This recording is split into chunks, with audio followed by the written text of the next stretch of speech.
can't just keep waiting around like this. Let's go find Catherine and pick up some work so we can at least keep ourselves busy.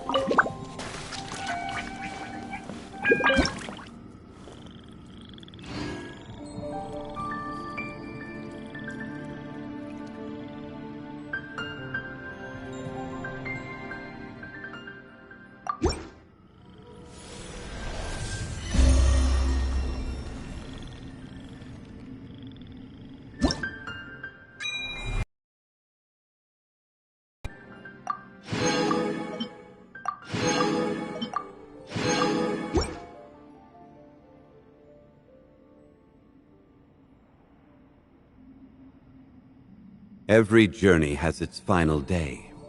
Don't rush.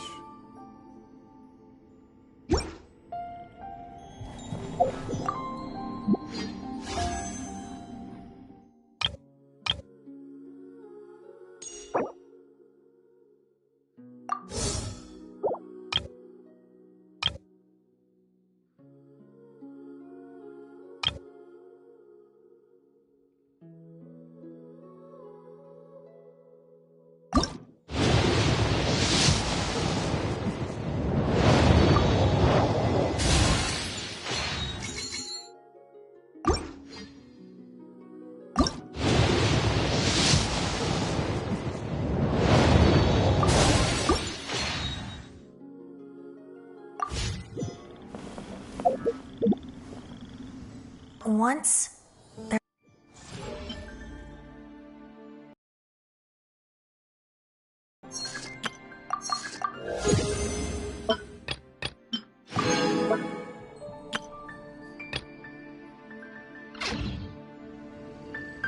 Osmanthus wine tastes the same as I remember. But what?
those who share the memory.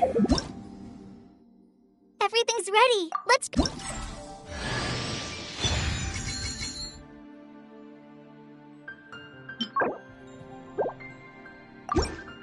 Everything's ready.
Astra Avisask.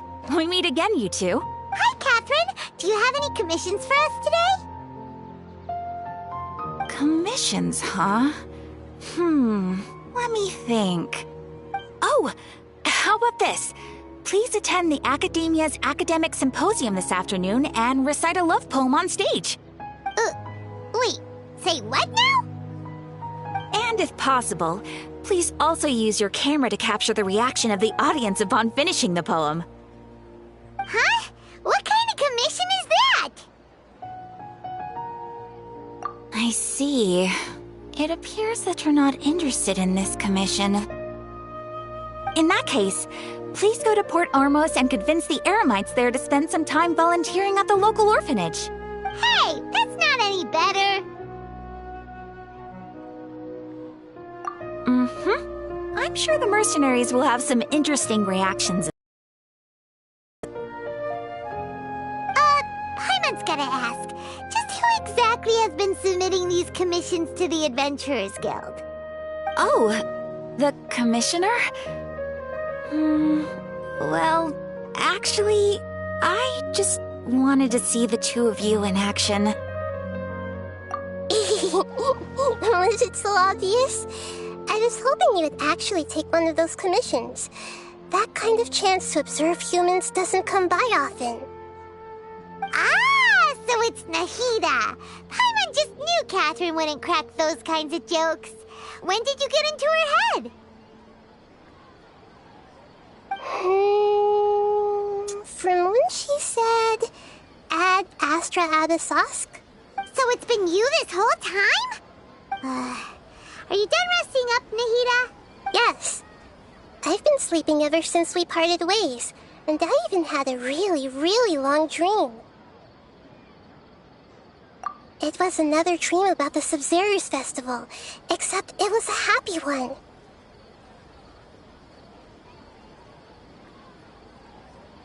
In my dream, I was sitting in the middle of a flower terrace, and everyone in Sumeru City was holding hands as they danced in circles around me. And everyone looked really happy. I also got to sit on a gigantic flower carriage. Ferris, the Knight of Flowers, raised me really, really high above the ground, and I was throwing an endless amount of Yalda candies at the children. You know, Nahida, maybe your dream is how the Sub-Zero's festival really should be. It's meant to be a joyous time where everyone gets together to celebrate your birthday. Huh? Wasn't I describing a really happy dream? Why are you both looking at me like that? No! We aren't pitying you. That would only make everything worse. We just don't want you to feel too sad. By the way, have you had a chance to visit Dunyarzad? How's she doing? The Homianis haven't allowed any visitors after the festival, so we haven't been able to check on her. Yes, I paid her a visit right after I woke up. She was resting at the time. Her condition is stabilized. However, since Elazar is a manifestation of the withering on the human body, we can only cure it by finding a way to take care of Irminsul's own withering.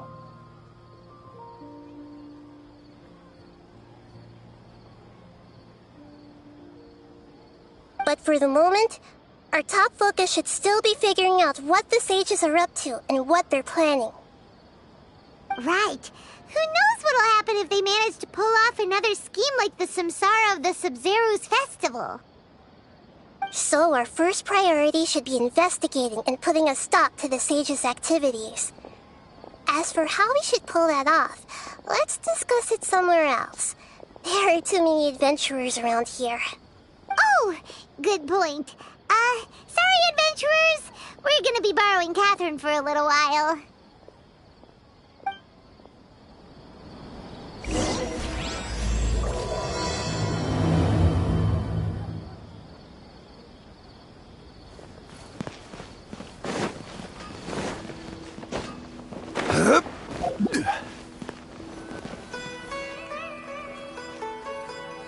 Let's continue our chat here. Okay, so do you have any ideas on how we can investigate the sages, Nahida? Actually, I've already done a little bit of work on that. But for now, I want to hear your thoughts.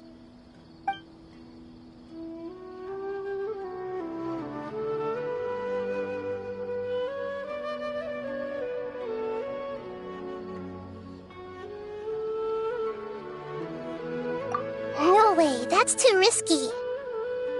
You mean it'd be too easy to get caught? No, it's not that. We shouldn't involve innocent students in this. A single mistake could completely ruin their lives. Doing that would be ignoring the safety of my people for my own selfish goals. How is that any different from what the sages are doing? That's a good point. Spoken like the god of Sumeru.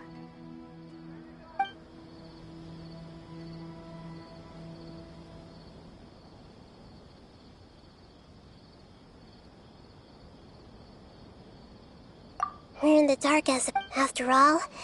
Every person in Sumeru City is one of their hostages.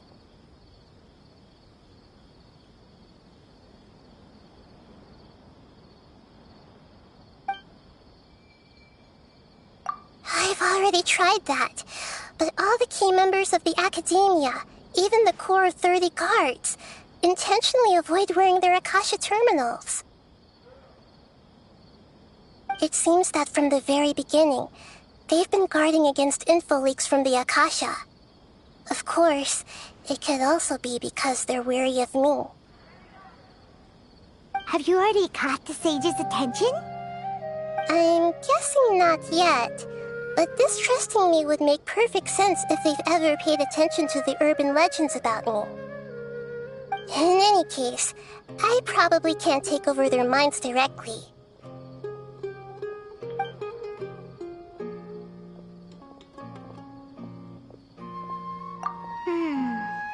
Are we really out of ideas?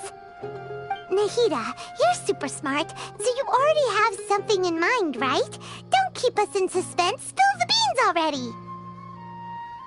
According to a popular theory from the Vahumana Darshan of the Academia, rejecting impractical motions at the beginning of a planning session will give more weight to the actual proposal. Okay, but aren't you the god of wisdom?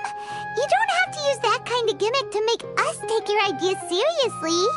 Well, I've been thinking that if I can't directly possess the leaders, and if I can't get ordinary people involved, then I should find someone who's already involved, but hasn't decided to side with the sages.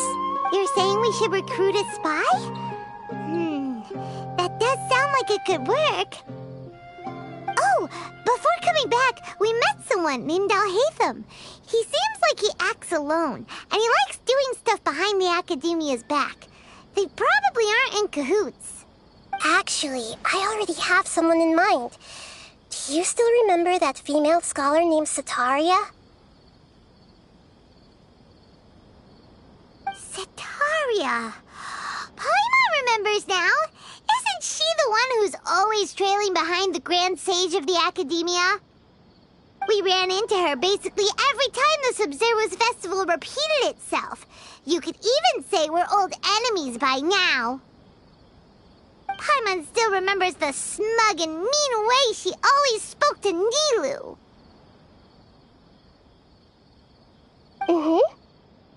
I've always liked observing all kinds of people, and Setaria has always stood out from the crowd. She was born in the desert and was hailed as their greatest genius. Her academic gifts allowed her special admission into the Academia, and also gave her the opportunity to serve as the sage's assistant. Oh, Paimon didn't know she was from the desert. She must be pretty special then. Paimon feels like most of the desert dwellers around this...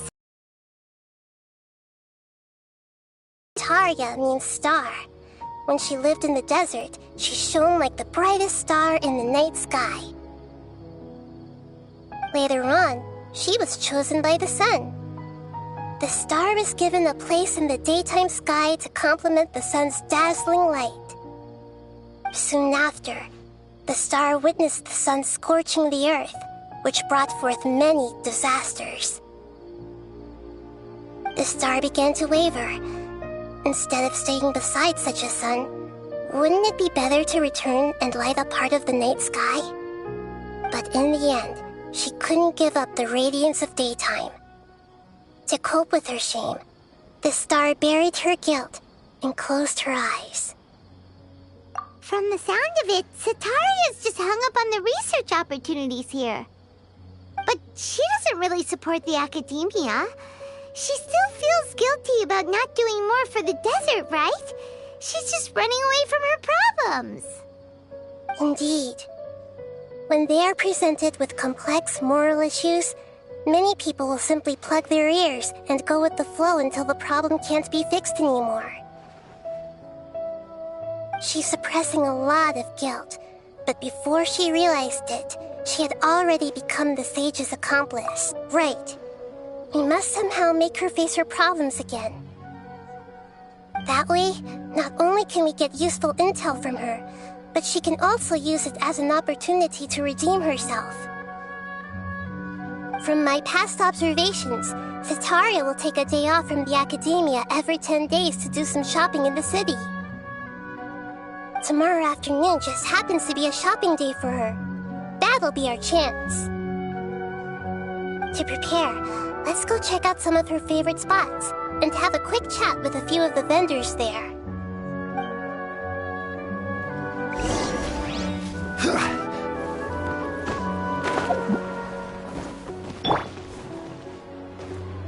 Don't you think my craftsmanship deserves a higher price? This should be Setaria's favorite fortune-telling spot. So should we ask the fortune teller about Setaria? No, I already have enough information on Setaria. The most important thing now is for you to pay attention to the vendor's talking style and key characteristics. Talking style and key characteristics? My poor lost lambs, have you become troubled over your fates? The divine voice of wisdom often echoes between mine ears. If thou be blessed today by the gods, I may be able to show you the way. Huh? Really? Nahida, you've been whispering things to her? Shh. My friend here has some doubts regarding his future. Can we get a fortune reading for him? Of course, of course. In that case...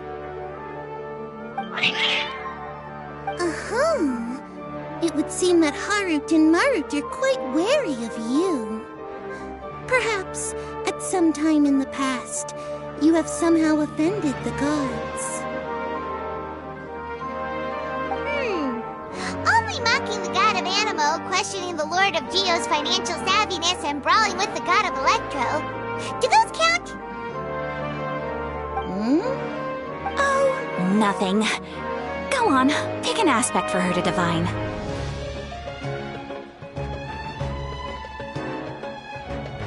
Health prospects. No problem at all.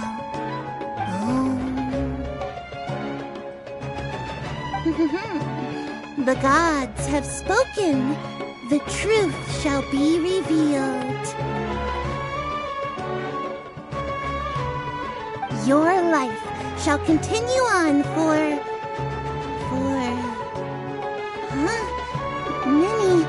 many tens of thousands of years? Impossible.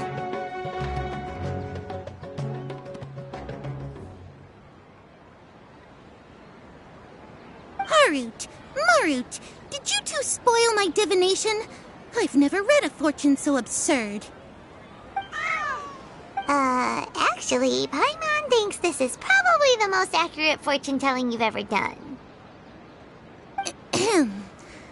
I admit that the orientation of today's celestial matrix is, suboptimal. As such, there will be no charge. Is that so? Well, that can't be helped.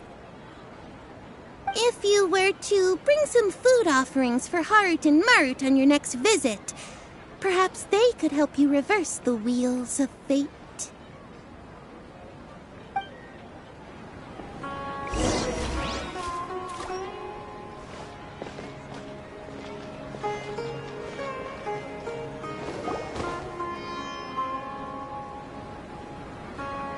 Is this another one of Sataria's favorite stalls?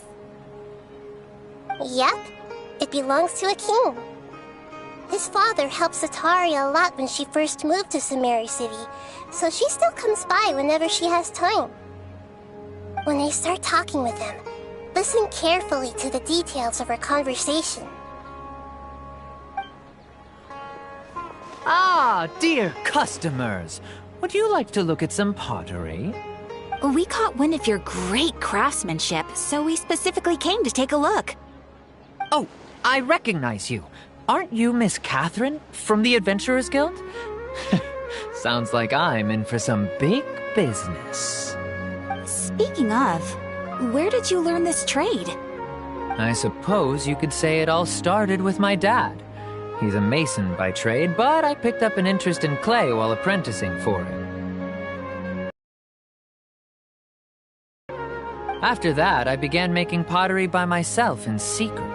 And I simply changed trades when my works turned out well. Although it's a pity that I'm no longer making much use of the knowledge provided to me by the Akasha. That's nice. You're making a living doing something you love. So is your father still working as a mason?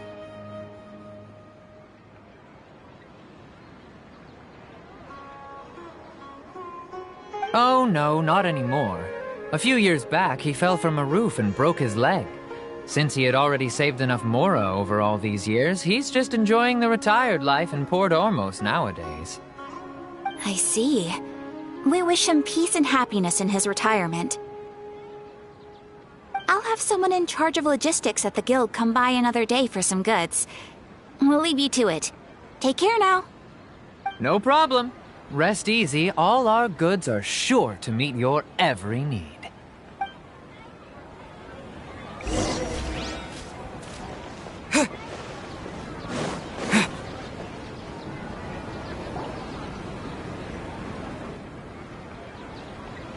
This should be our final stop. Sataria's always thinking of this restaurant when she's working at the academia, so she always comes by whenever she's out in the city. Nahida, you've really thought of everything. It's my duty to protect Samari's citizens, after all. Hi there. I feel like I've seen you down by the docks before. Huh? Sorry, I don't quite remember. If I recall, you were having a discussion with someone about shipbuilding at the time. Ah, that's right! I've always been really interested in feats of marine engineering.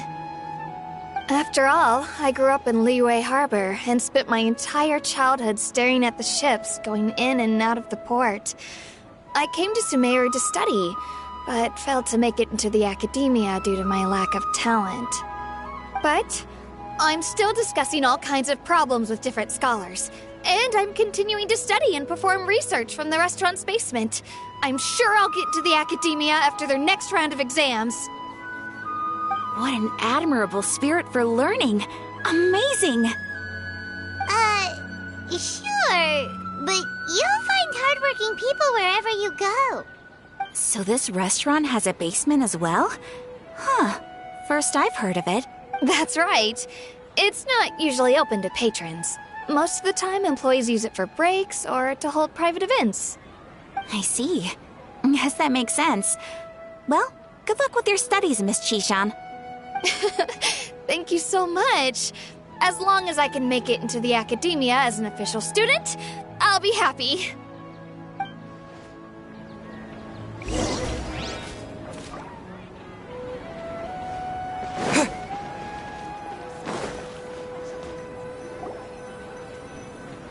So, was that everybody?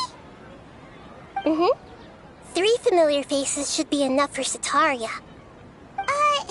What's the point of all the information we've collected?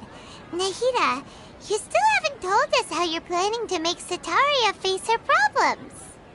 Sataria is already used to avoiding her problems, so we must find a way to break through her usual sensibilities. I remember that you mentioned that the Eremites in Port Ormos are all making a fuss about the upcoming resurrection of the Scarlet King. Although it's all just a boatload of nonsense, the fate of her homeland may turn out to be Sataria's soft spot. Oh, Paimon gets it now!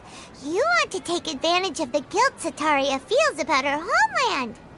Although she knows she should return home to help the people of the desert, all she's done is conspire with the sages. So how do we set that up? Well, the Scarlet King is long gone, and Sataria is also too smart to fall for any simple tricks. If we simply engaged her under the guise of the Scarlet King's believers, she would definitely be wary of us, and we may not get anywhere. But if we were to borrow some of her close acquaintances to talk with her, her reaction would probably be very different.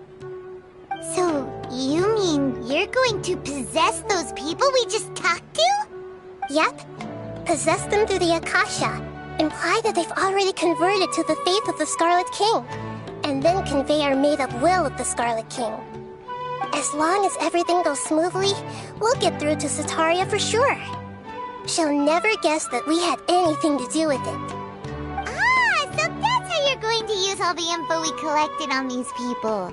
It's so that you won't slip up and break form. Possessing them will only work if you can manage to pass off as them. Exactly. So, best of luck with impersonating them. Huh? Best of luck? But we don't know how to possess anyone. That's no problem at all. I'll just share all their senses with you once I've possessed them. As long as you're also wearing an Akasha terminal, the effect will basically be as if you've possessed them yourself. Huh. That is pretty convenient. But why does he have to do this? Can't you do it yourself?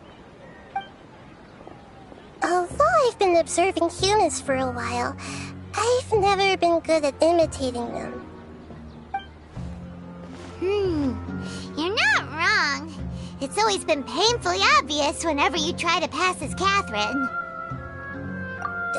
If it was at all possible, I would have preferred to leave these people alone. But seeing how things are now, I probably should just accept it and push on. Yeah, don't beat yourself up over it. We're only doing this to help everyone, and we'll only be borrowing them for a little while anyway. Alright, then let's give it a go tomorrow afternoon.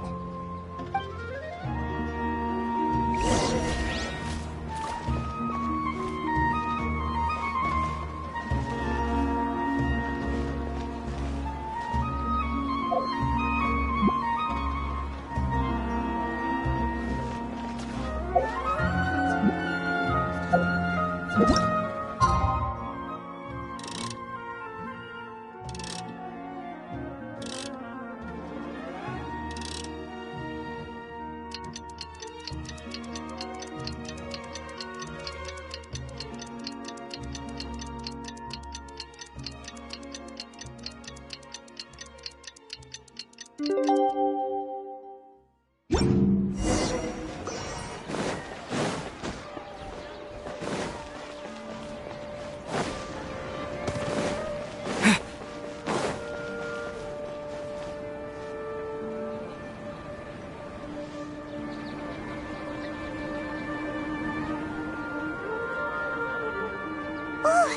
she comes! Satori is here!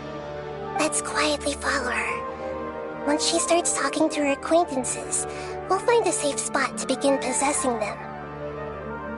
As for how we'll sway her to our side, I'll leave that to you. I trust you'll know what to say.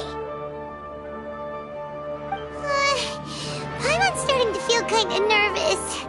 Okay, let's go. Looks like they've already started talking. Let's find a hiding spot and get started.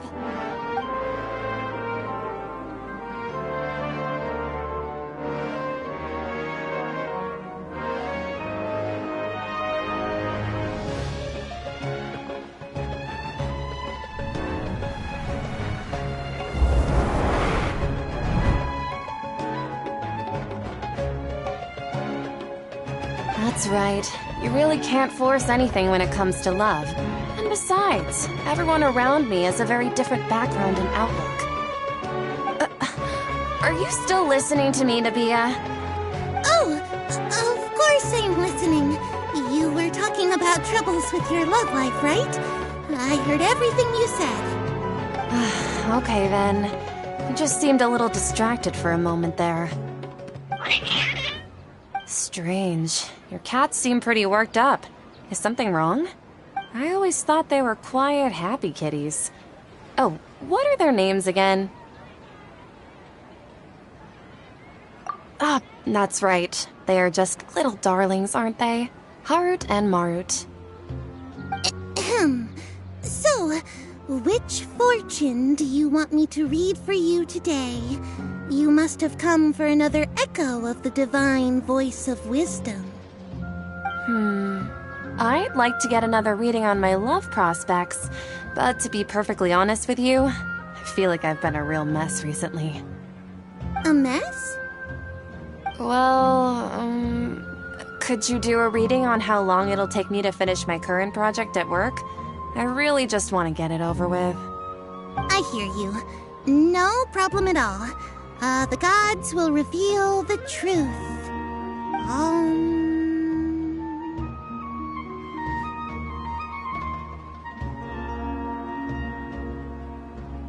The gods are asking, Sataria, why haven't you gone home? Why haven't I gone home? Do the gods really know everything I've been thinking about? Sataria, why don't you just go home? It's a demand now instead of a question. The gods seem to be truly upset. I'm sorry. I know I failed the gods. Please pass on my most sincere apologies and ask for their divine forgiveness. And if I may ask, Nabia, is there a specific god who's speaking to you right now?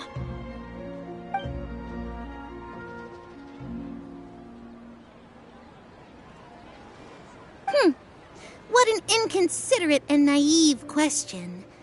The god who is speaking to me is, of course, the wisest and mightiest of all, the Scarlet King. The Scarlet King? No wonder he would make such a demand of me. Oh, wait a second. The Scarlet King passed away a long time ago.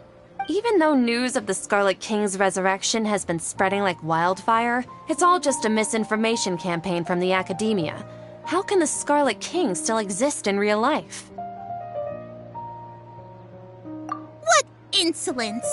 I am the Scarlet King's most loyal believer. Do you wish to refute his voice of wisdom? Oh, no. As a child of the desert, I am only reveling in his power upon learning that his divine glory has touched even this city. I will think very carefully about his demand of me. I'm sorry. I must go now. Wait!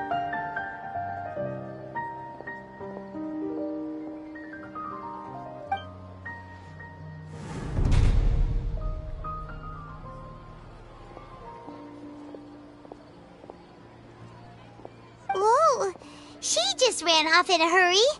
She looked pretty upset, too. Well done.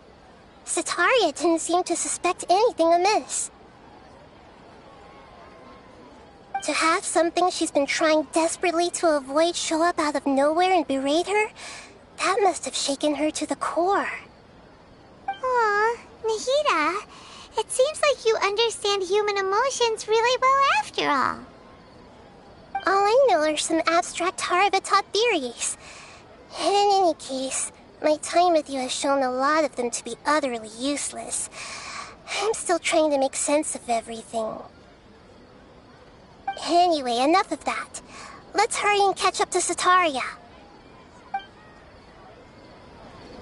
He's out of Keem's now, right on cue.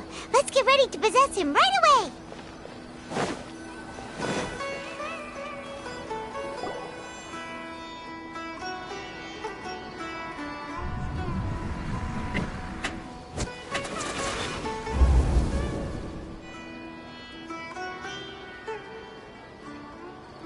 It's okay.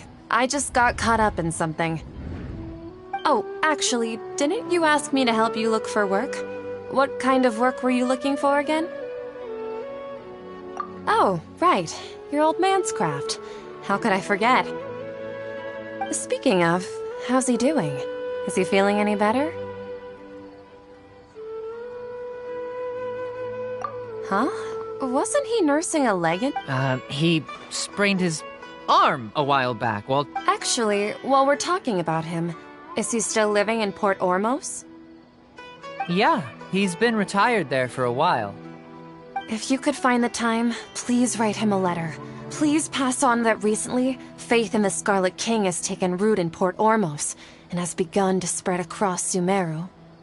He has a quick temper and has always been a devout follower of the Dendro Archon. I don't want him to get into a fight with those Scarlet King believers because of a difference in beliefs. Oh? So, who are you siding with in all of this? The Academia or the Scarlet King? I'm so jealous of you. You were born a child of the desert.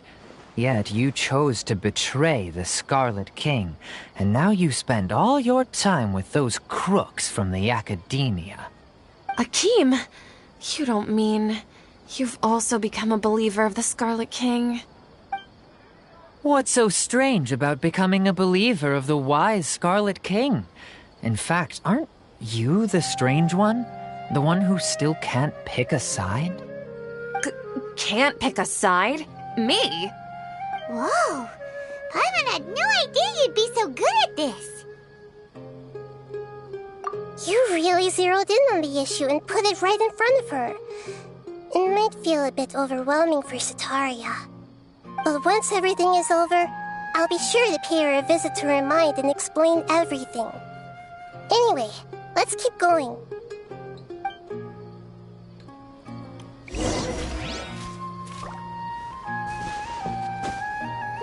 Come on! Sataria's already started talking with Shishan!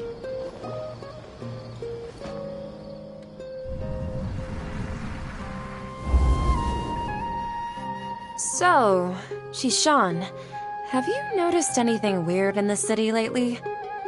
Like, as if someone was trying to preach to you about something? Oh, right.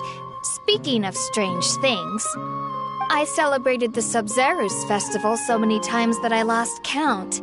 That was really weird. Wait, how could you be aware of that? That should be impossible. Nothing in the report indicated anything like that. Are you still failing to realize that the Academia's lowly tricks could never deceive all of Sumeru's citizens? Shishan, don't tell me that you've converted to the Scarlet King as well! What an absurd question. You make it sound like I should be ashamed for becoming a believer of the Scarlet King. In reality, shouldn't you be the one who is ashamed? You, who worked side by side with the Academia and treated people as nothing more than experimental subjects? Please, please stop! Even now, Satari is still trying to run from her problems. She can no longer justify everything to herself. Hey, she's trying to talk to the guards! What should we do? This is the most important part. Mercenary, you're a member of the Corps of 30, correct? Please help me pass a message to the Matcha right away. The situation in the city is getting out of control.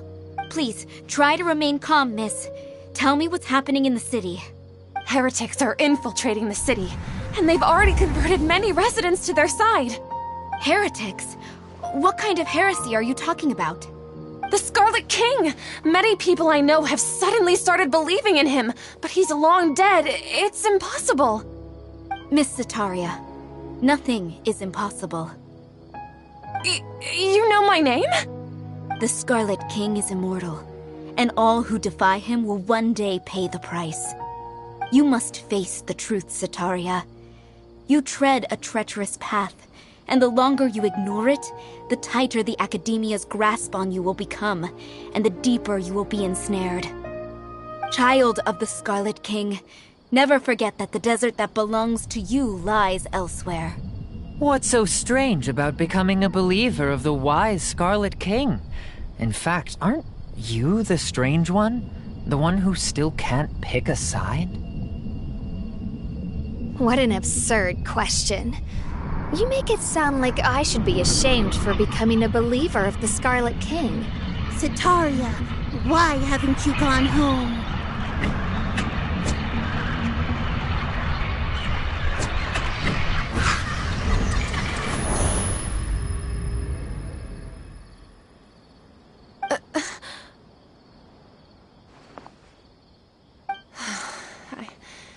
It seems that no matter where I run, I only keep finding more believers of the Scarlet King. I have to say, this is a familiar feeling. I've also been running from my guilt this whole time.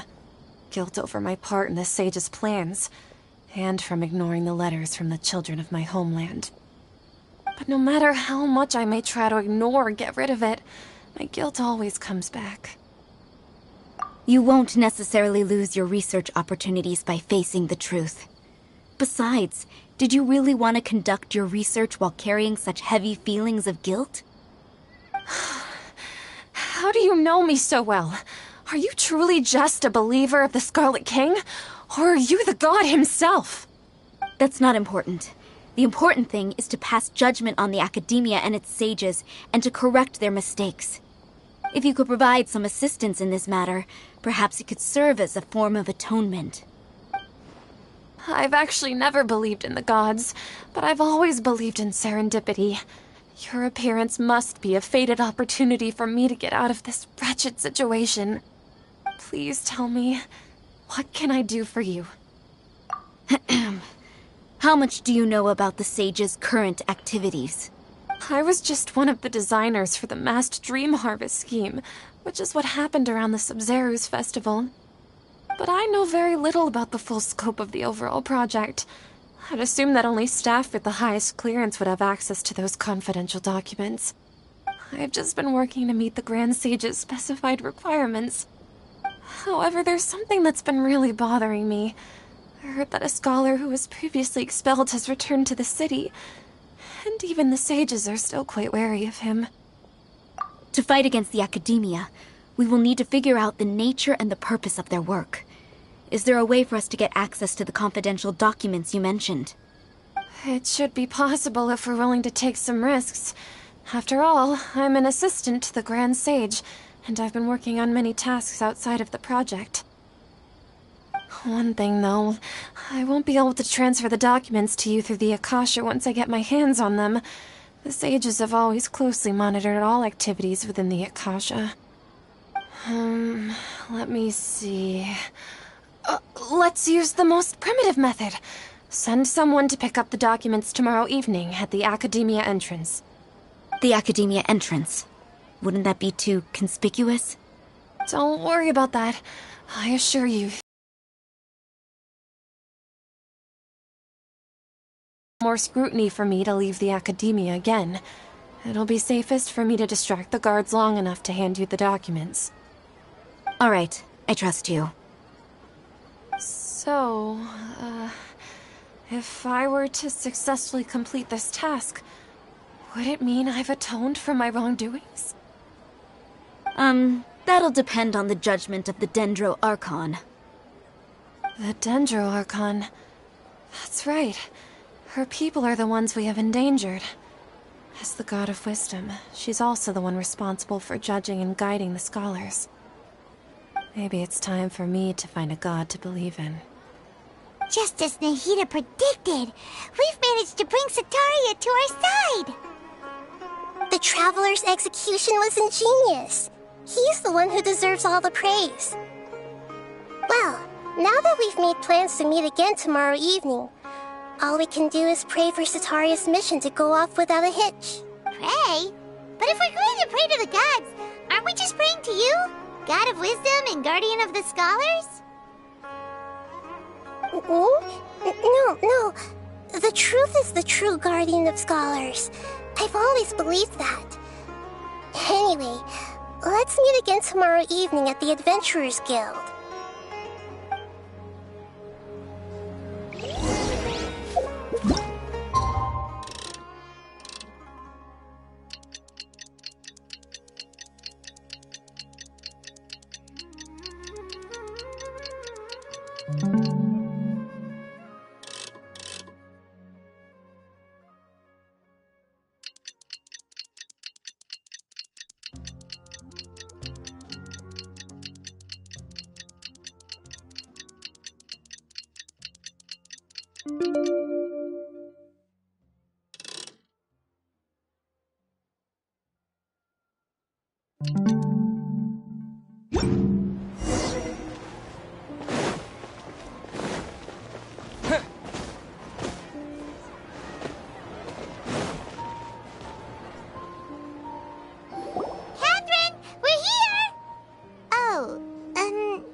Catherine, right?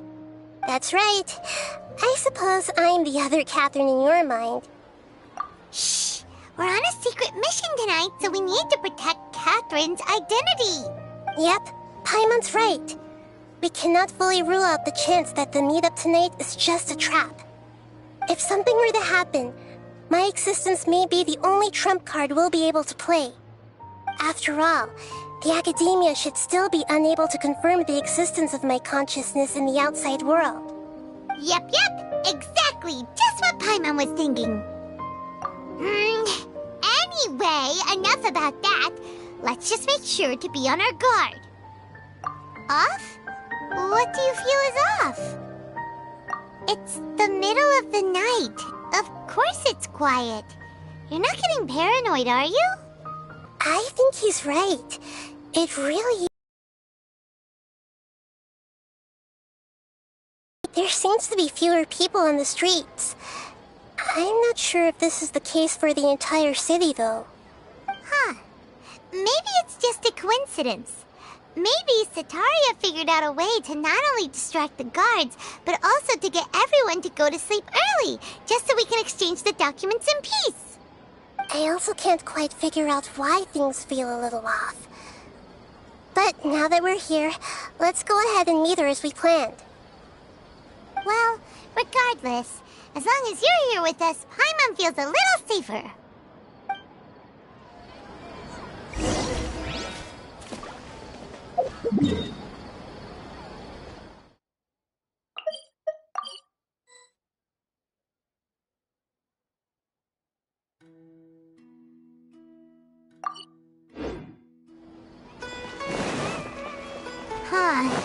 There really aren't many people out right now. Let's hope it'll be this quiet in front of the Academia, and that Sataria managed to distract all the guards.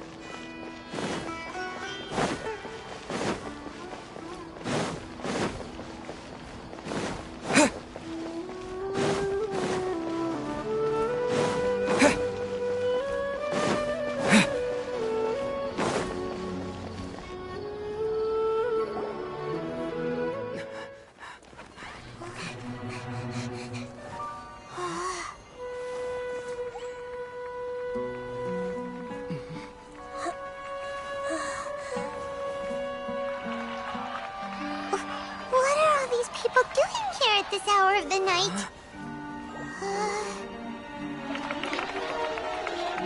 Ah, the triumphant hero returns at last. And to a rather spectacular welcome, even if I do say so myself. You're the outcast, expelled from the academia. Indeed I am. Although these days they tend to call me the Doctor.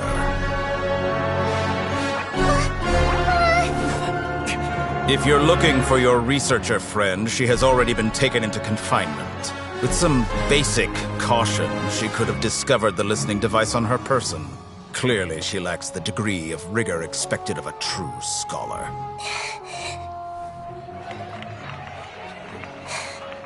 The people of Sumeru City.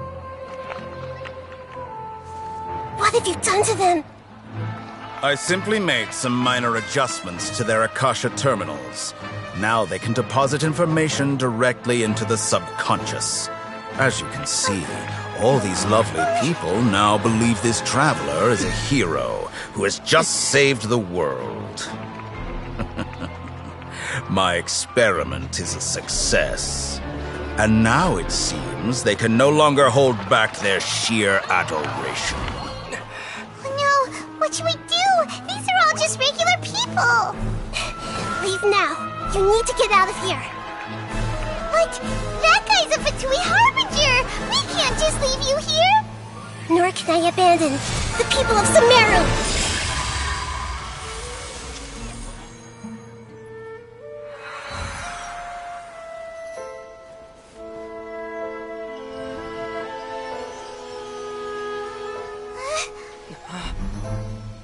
Don't worry. We'll meet again outside of the city.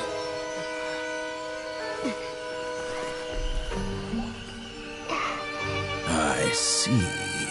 You appear to have overridden their mental faculties with your own consciousness. To possess such a powerful mind, you must be the god of wisdom.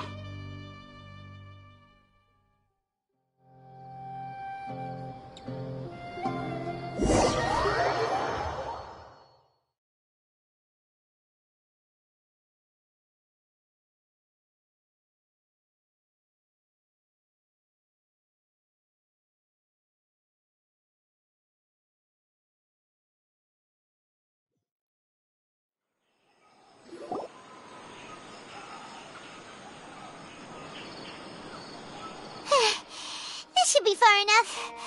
Whew. Paimon needs to catch her breath first. Is Nahida going to be okay? We only made it out because of her. Paimon wasn't counting on running into a new Harbinger here, let alone such a high-ranking one. That guy was number 2. So scary. He called himself the Doctor. Remember, Tainari told us about him. Sataria did say that someone who once got expelled from the academia came back recently. And that even the sages are wary of him. Yep, sounds like she must have been talking about the Doctor. Yeah, now that the Doctor's in the picture, we're no longer just dealing with the academia. They're in cahoots with the Fatui. But what are the Fatui after this time? Another Gnosis? Yeah, things would be a lot easier with Nahida's help. Nahida said we'll meet again outside of the city. But we can't just keep waiting around, right? You mean... Oh, right! Wasn't he invited by the sages to work on some project when we were staying with him in the Vidia forest? That has to be the same project. Even though he turned it down at the time, he might still know something. There's no time to lose. Let's go to Gandharvaville.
Hold it right there. A blonde-haired traveler and a floating fairy. We've got you, all right. Take a look around. You've fallen right into our trap. Are you mercenaries from the Corps of 30? Did you come here to arrest us? Corps of 30? We're nothing like those government lapdogs who don't even get scraps for their work. We are an elite brigade that commands the highest commission rate in all of Sumeru. We're here on the orders of a client known only as the Outcast. The Outcast? An outcast from the Academia?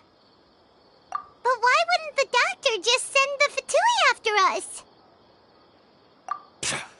Still wasting time on idle chit-chat. We'll shut you up soon enough. Get them! You're up, traveler! Following orders.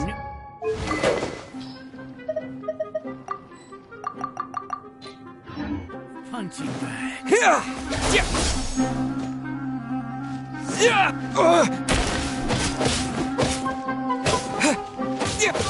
Propagate! Brace yourselves!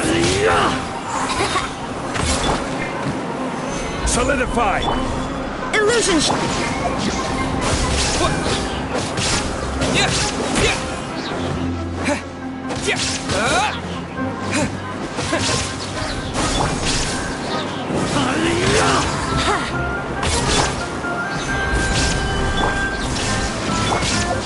Scatter!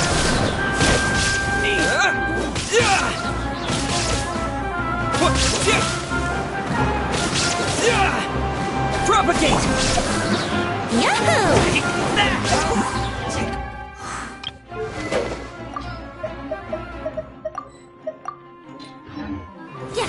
New punch. Shine down!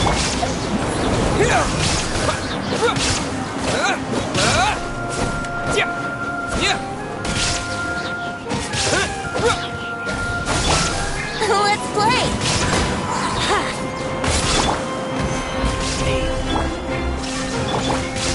Scatter!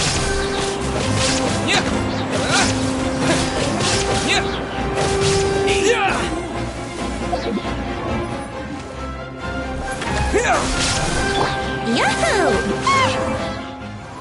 It isn't over yet! Here comes reinforcements! Scatter!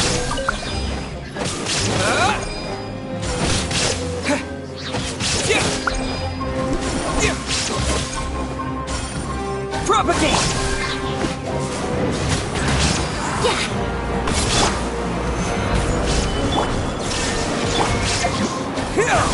Tricks up your sleeve.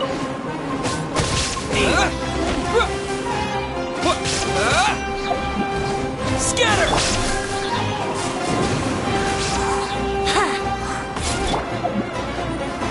Solidify! Illusion shot! Propagate! That was pretty rough. Is that what elite mercenaries are like? Yeah, looks like we'll have to keep our guards up. But this doctor guy seems like a pretty tough opponent. He knew exactly where to set up an ambush. Did he predict that we would try to find Kainari? Going up against smart people is tough. Anyway, let's keep going.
you two doing back here? Kale! It's nice to see you again! Are you doing alright? To be honest, I'm not doing too well. My Elazar has been progressing at a faster rate lately. I'm finding it harder to complete more intricate tasks. As a result, Master Tainari is taking me off the patrol schedule. He will only allow me to stay here and coordinate other people's tasks. Oh, Kale! Speaking of Tainari, did he go off on patrol? We're here to talk to him! Oh, Master Tainari? He just left the Avidia Forest a little while ago. He was headed to Party's DI. He left?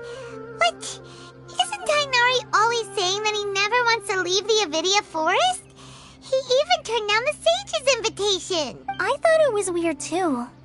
Master Tainari always prioritizes his work as a forest watcher above everything. He almost never leaves his post. No, I only found out that he left through a message he left behind. He also made sure to delegate all his tasks using a schedule. To leave in such a hurry? I'd guess he had something urgent to take care of. Master Tainari originally studied in the Amorta Darshan of the Academia, and Partis DI is something like the Amorta's research base. Many rare shrubs and grasses have been planted there for research. I know that before he became a forest watcher, Master Tainari once spent a long time conducting research at Partis DI. A research base, huh? Gotta wonder what kind of research Tainari just decided to work on all of a sudden. Oh, we don't have a lot of time, so let's go look for him at Party's DI.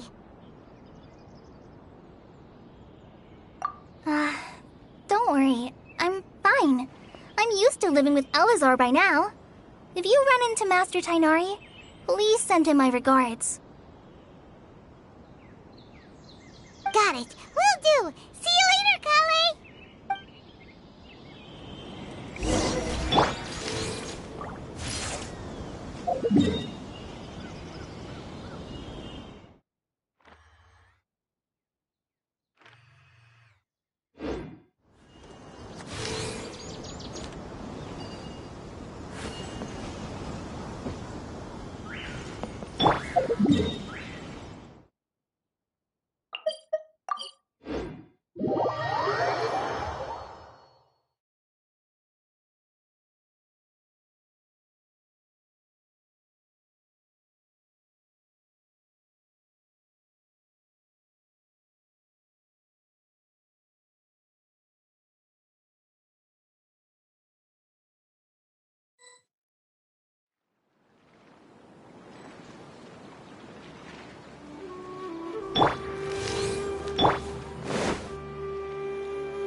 You're okay. We were so worried about you. Hey, this was supposed to be a touching reunion, but you're ruining the moment. Actually, it's very smart of the Traveler to be wary of me right now. After all, the Doctor has shown that his technology can apparently even control human minds. Plus, it's not like you could have known what happened after we split up and I was facing the Doctor by myself. Even a pool of stagnant water after a torrential storm can occasionally pass as a patch of sky. Paimon feels like only the real Nahida could come up with such an obscure analogy. Huh?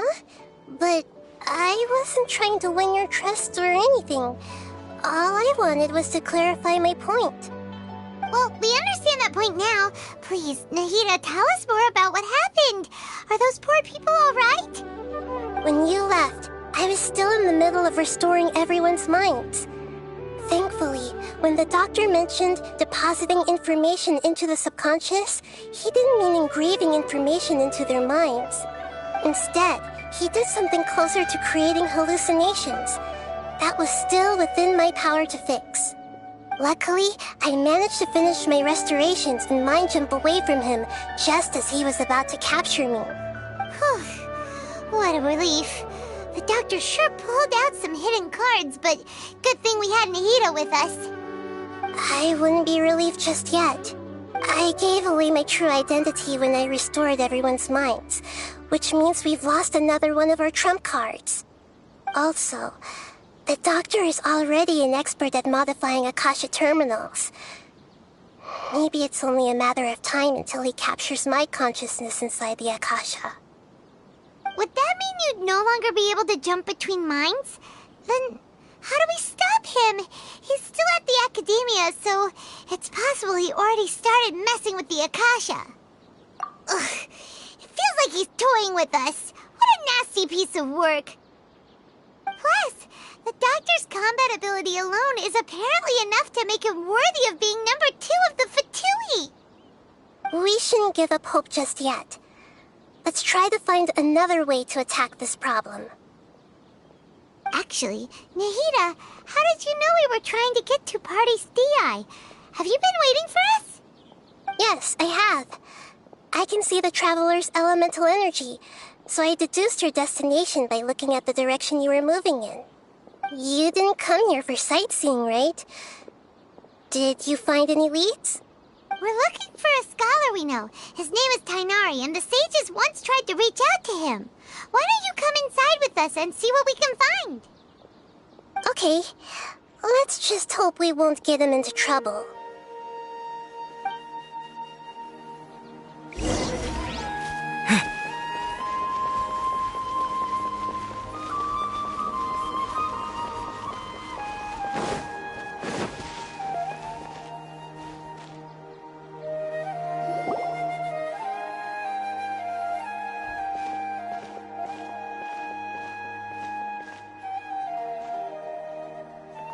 Traveler?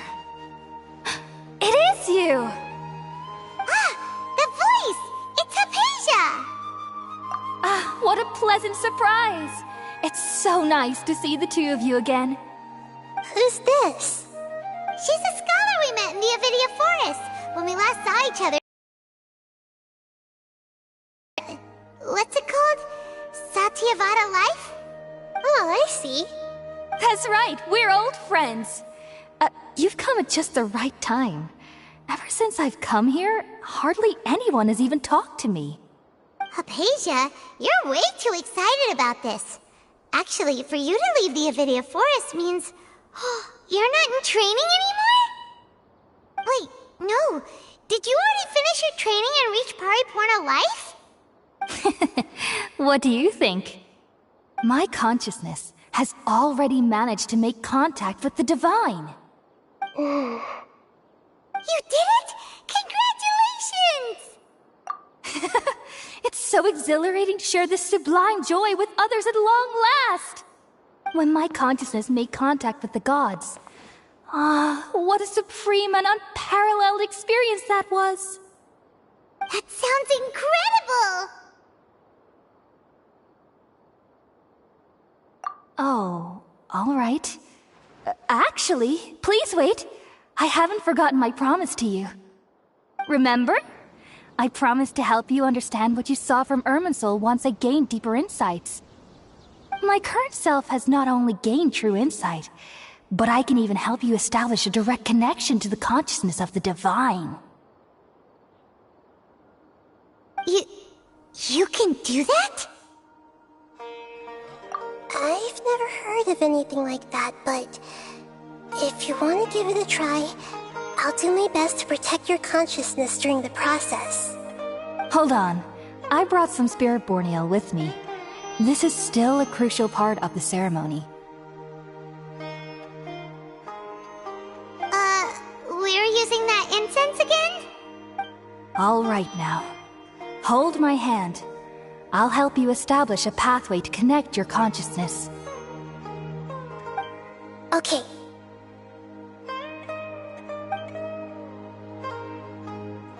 Ready?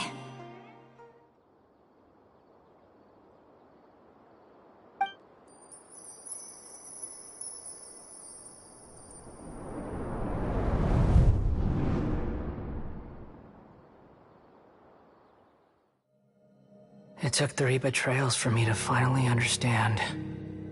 The world is just an elaborate tapestry of lies.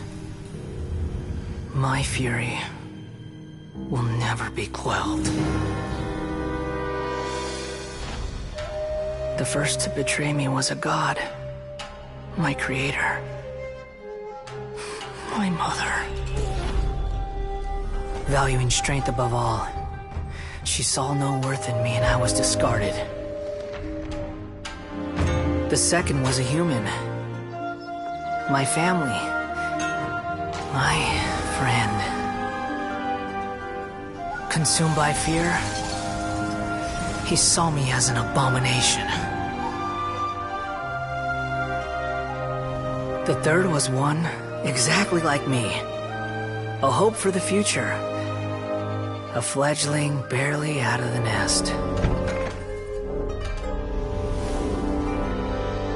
Powerless before his mortality, he broke his promise to me. Humans, they can't be trusted. And the gods fill me with pure loathing. So I said good riddance. I denounced the world and laugh in its face. My chest will never again be defiled by worldly filth. I will scrub away every last trace of human emotion. Then it will be empty, a blank slate, and ready to receive a supreme gnosis, brimming with pure divinity.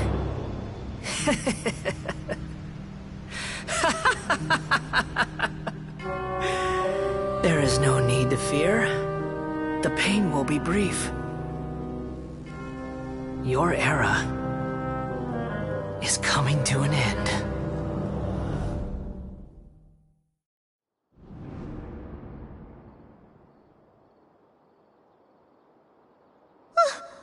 What was that? Did we actually just see the Baladier's memories? Everything matches what we know about him. But how is he connected to the divine consciousness that Hypatia was talking about? You saw it, right? You felt it, right? Such a majestic god! Such a noble will! Such sublime emotion! Alas, shame. If only that which beats within my chest wasn't a filthy mortal heart. Oh, great and merciful God! Please grant me forgiveness and salvation! Do you understand now? I'm afraid this is no Puripurna life, but rather... Ah! You! Why are you so mean to me? Why is everyone hiding from me? I found divine wisdom. Shouldn't I receive praise and honor? Haven't I uncovered that light in the darkness? Hypatia? That's how I always thought everything should be. Wait, have I already lost my mind?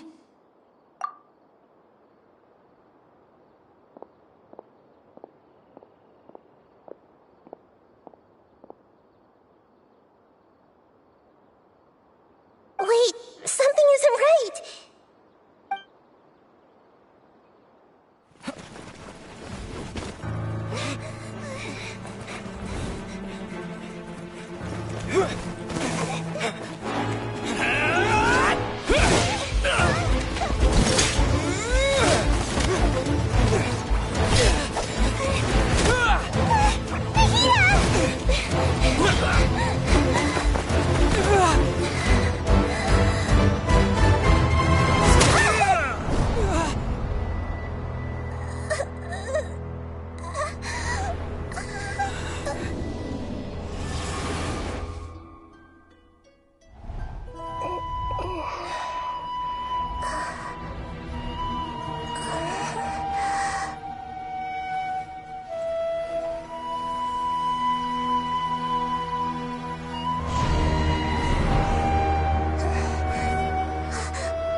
different. You're back! Oh, the Traveler's back? Nahida was controlling your body for a while. It seemed like she jumped over to you as an emergency measure right before the Catherine puppet was destroyed. After that, Kainari heard the commotion and came over. He helped us defeat the mercenaries and then he ran with us all the way here.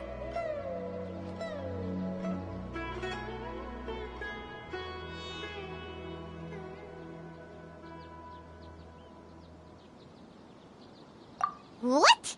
You swapped places? You mean your consciousness also went into Nahida's body? Wait, then where is Nahida's consciousness? Where is she now? I never imagined that an individual's consciousness could be transferred around like this. Had I not seen it with my own eyes, I would have never believed it.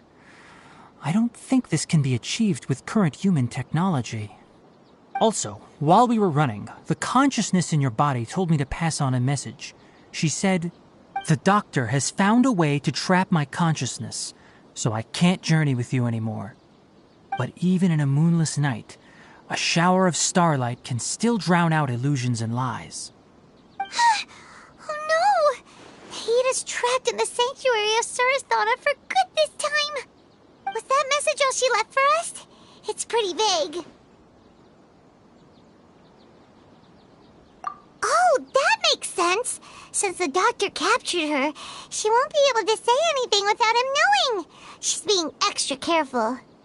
Even in a moonless night, a shower of starlight can still drown out illusions and lies.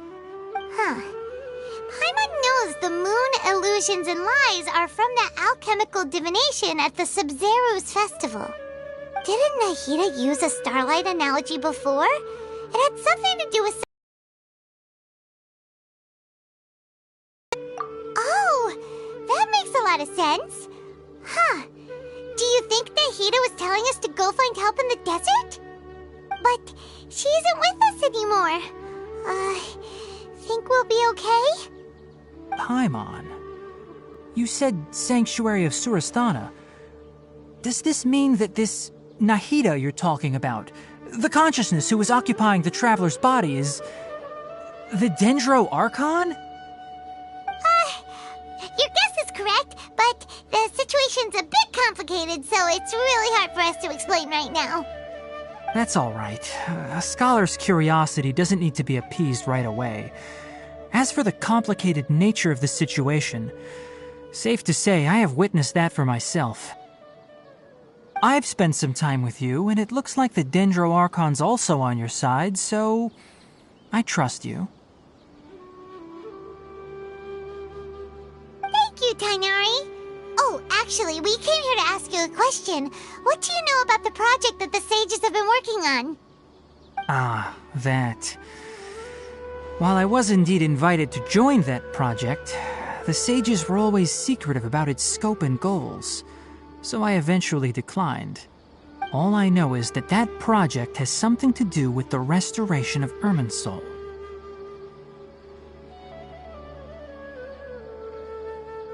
Huh?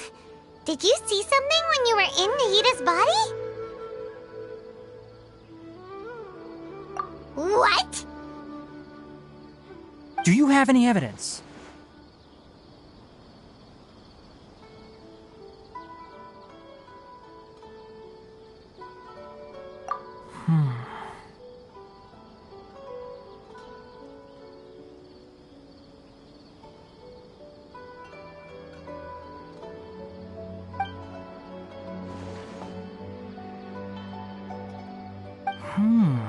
So that's what happened.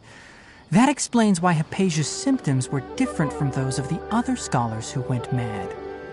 It's because she made contact with the consciousness of a new god who is still in the process of being born.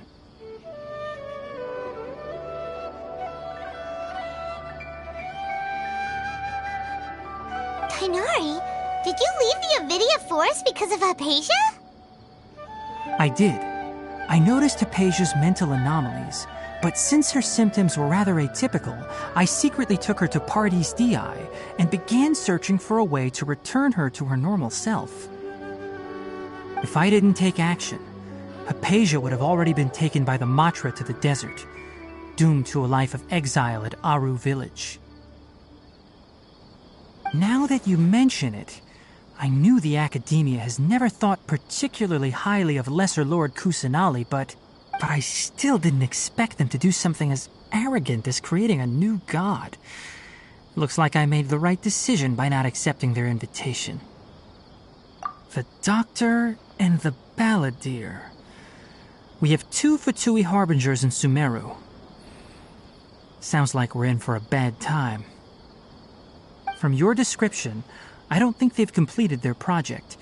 There may still be room for us to intervene. But then, what is the connection between creating a new god and restoring Irminsul? Yeah, it feels like we're still nowhere close to figuring out the Sage's goals. Right, we've pretty much gone over everything we need to know, so we should head out. How about you, Tighnari? What are you going to do? I'll stay here for now. I still want to try a few more things to help Hypatia. If you're planning to go into the desert, start by heading for Caravan Rabat. That'll be your fastest route. Come find me here if there's anything else I can do to help. May the spirit of wisdom go with you. Thanks, Tighnari. Hopefully Hypatia will feel better soon. We're off then.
We finally made it to Caravan Rabat.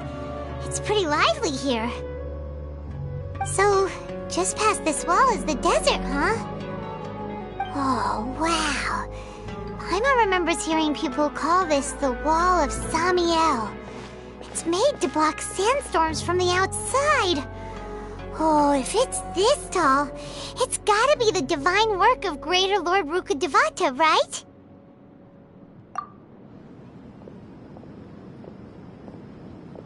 Enough gawking. Come on, follow me. Huh? Over here. Oh, hey, someone that way! Let's hurry.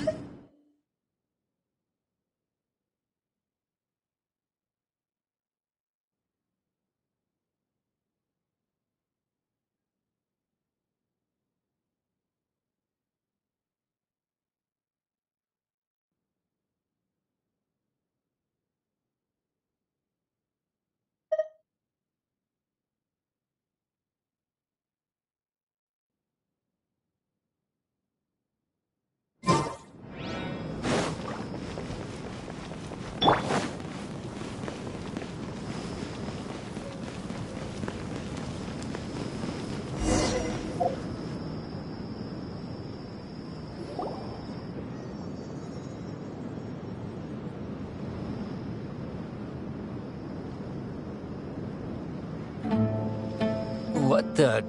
Where did he go? How did we lose them? They were just here a second ago. More Eremite mercenaries? Who are they working for this time? Anyway, Traveler, it seems like we were being followed again. You were too careless. You should have noticed those hopeless amateurs trailing you a long time ago. There's no need to thank me. I've never cared to keep track of personal favors. All I did was correct a mistake I happened to come across. It's a habit I developed at the Academia. You really gave Paimon a scare, Alhaitham. We never thought we'd run into you here. Last time we met at Port Ormos, didn't you say you were going back to the Academia? Wait, don't tell Paimon that you're here to take us back on their orders. Oh, so you've already landed yourselves on the Academia's hit list. I can't say that I didn't expect it. However, had I wished to turn you over to the Academia, don't you think you'd already be the Eremites' honored guests by now? Oh, right. You do have a point.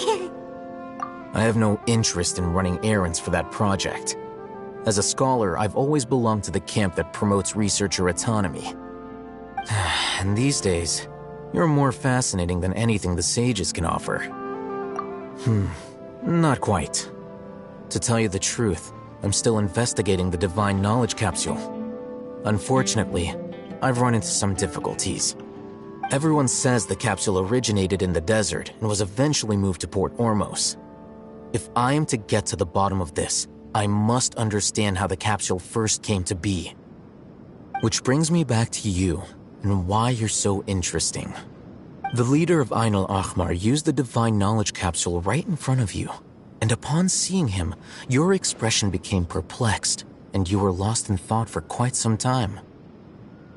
To have that kind of reaction, I think you must have realized something. Are you interested at all in sharing what you've been hiding from me?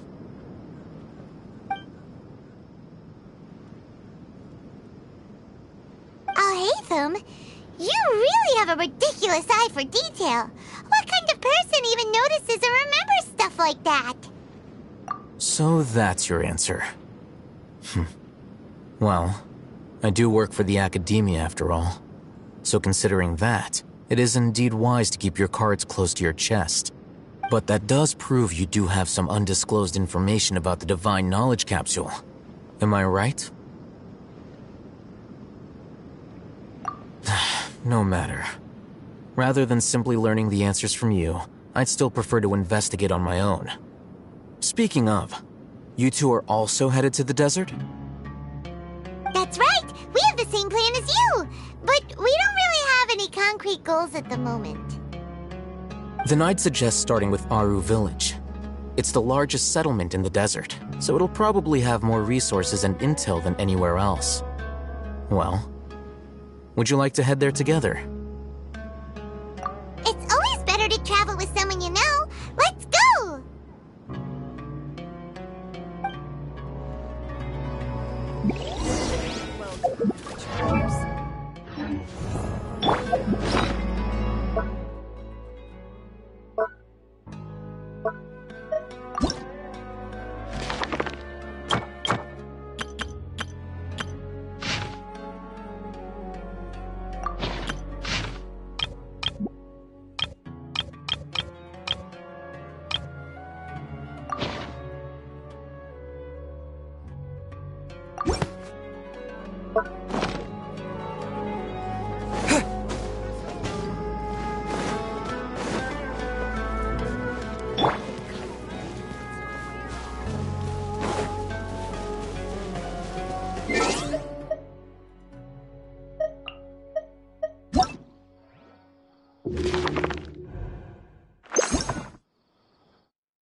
Before us lies Aru Village, the safe haven of the desert folk.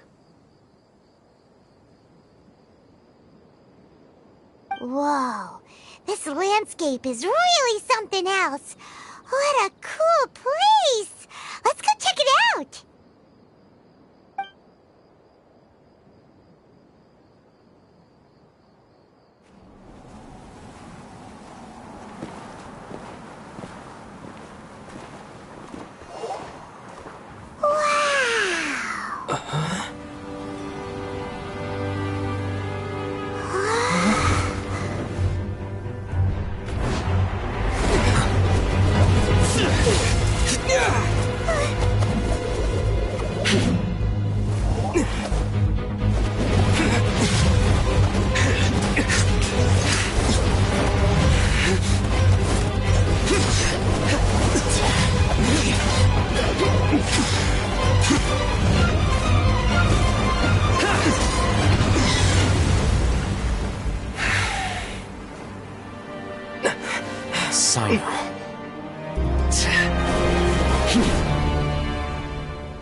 Unless my memory fails me, we have barely spoken 2 words to each other before now at the Academia. Would you care to enlighten me as to when and how I invited the General Mahamatra's wrath? Oh, Hatham. Do not think you can escape my judgment, just because you managed to escape my attack. Judgment? So that's how you'd characterize your actions here, is it? Or would elimination perhaps be a more accurate description? Had I used my full strength, not even this traveler would have been able to stop me. Though styled like an assassination, I sought only to ensure that my target would be unable to flee or resist. Standard practice for the Matra, as well you know. Seemed to me more like your own personal touch. Who is that, Al-Haytham? Did you call him General Mahamatra? Yes. General Mahamatra Sino, head of all the Matra at the Academia. He's a formidable hunter, and the ultimate nightmare for any who have committed academic crimes. You seem to have placed a lot of trust in Al-Haytham, to the point of blocking an attack for him. If I were you, I'd never choose to side with him. I wouldn't believe a single word that comes out of his mouth. I have been pursuing this scribe for a long time. I urge you, stand back and do not seek to defend him any longer. Otherwise, there will be consequences. Has Al-Haytham done something wrong? Hyman doesn't think he's as bad as you've made him out to be. I won't waste my breath explaining things. Al-Haytham, I saw it during our fight. Take it out. The divine knowledge capsule you're hiding on your person. Unless you want me to retrieve it for myself. Very perceptive of you. Nothing escapes a Matra's senses. Wait, the divine knowledge capsule? Didn't it fall into the Matra's hands in Port Ormos? No wonder you speak with such confidence, Sino. But I must admit, I'm very curious. What does this capsule mean to you? And why, as General Mahamatra of the Academia, are you all alone in the desert? As far as I'm aware, the other Matra have been speculating about your disappearance. Have you been given a mission that's, let's say, morally dubious? If I was the real target of your mission, what was stopping you from simply using your authority and resources to judge me within the walls of the Academia? I should have known you'd be difficult to deal with. You two! Ugh! What you would do, Traveler? Paimon feels like we can't trust either of them! Ahem.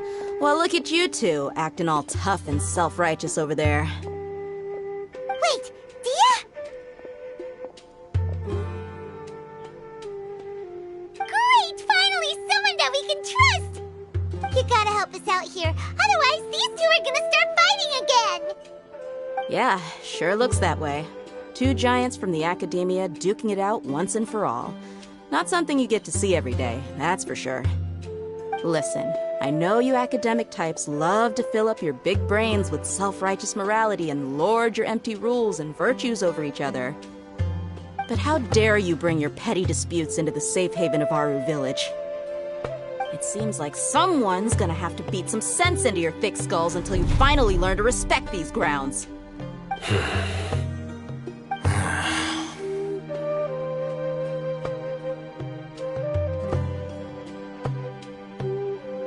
Hey, did either of you hear a word I just said? Whoa, what's going on? The wind's so strong! Is this a sandstorm? Paimon's gonna get blown away! Another sandstorm? What's up with these recently? Hey! All of you, over here, quickly! We have to take cover! Someone's calling for us! Oh, this wind is too strong! Let's get over there! That sounded like Candace. Come on, you two! Jeez, are all of you academia folks such hard work? Move it! All right, stop yelling.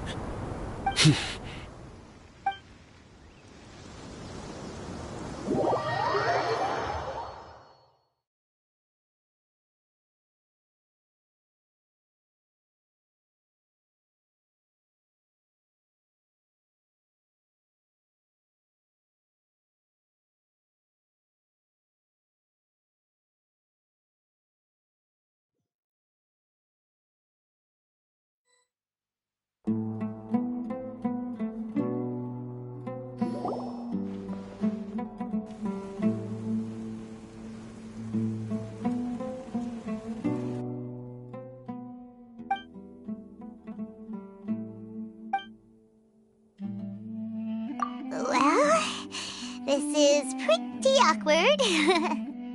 Hey, wanna play sardines with three people who want to tear each other limb from limb?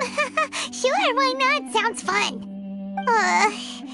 The air is so thick and heavy.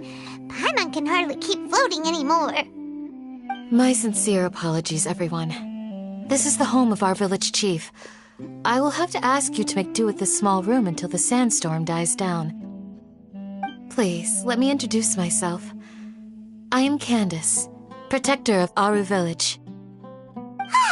Our savior has come at last! Nice to meet you, Candace. The name's Paimon. Thank you so much for helping us. There's no need to thank me. It's only right to help each other when the weather gets rough. Wow, she's so gentle and caring, like a nice older sister. Unlike those guys over there. All right. Now that we're all better acquainted, we should return to the topic at hand. As a guardian charged with the responsibility to protect my fellow villagers from harm, I was observing your conflict from afar, even before the sandstorm started. And now that you have set foot within our village itself, it is all the more my responsibility to make absolutely sure that you pose no threat whatsoever to us. So please, have an honest and sincere conversation with one another and put your hostile feelings to rest. If anyone dares to start anything again while they are under this roof, I will not hesitate to send them out for some quality time with the creatures of the sandstorm. Oh, on second thought, Paimon may have misjudged Candace's character. And that goes for you too, Miss Dia. Do I make myself clear? All right, we got it, Candace. That's what I like to hear. So, which of you will begin? I was supposed to be a mediator, but I might have gotten a little too involved just now. Anyway, one of those two should probably start talking. Wait, that was you trying to be a mediator? I have nothing to hide, so there's no shame in explaining myself. While Alhaitham wasn't wrong about the other Matra not knowing my whereabouts, it's not because I've been assigned a morally dubious mission.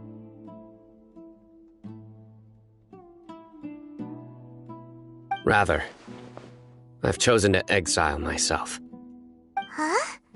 Exile yourself? A little while ago, I discovered that there was data missing in the Academia's project planning and development files. What little they did report clearly did not match the project's actual progress.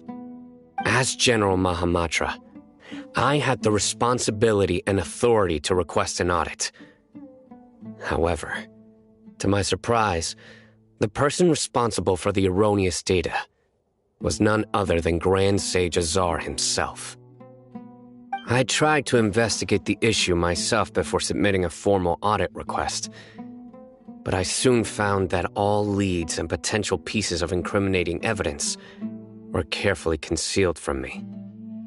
I began to realize that they were cautious of me from the very beginning. Unsurprisingly, the Grand Sage rejected my audit request as soon as the submission reached his desk. He even said to me, "The power of the General Mahamatra is granted by the sages. You have no right to judge us." So they really are up to no good. I realized then that to the Grand Sage, the Matra are nothing more than tools for the sages to assert and maintain their control over knowledge. The vows that we took, the principles that we strive to uphold, they are meaningless to the academia of today. I believed it would be wise to flee the academia before the sages had a chance to take action against me. This way, they can no longer see nor predict my actions. I will never give up on this investigation. There's no need for someone else to give me power or authority. Once I find the truth, I will administer judgment by my own name.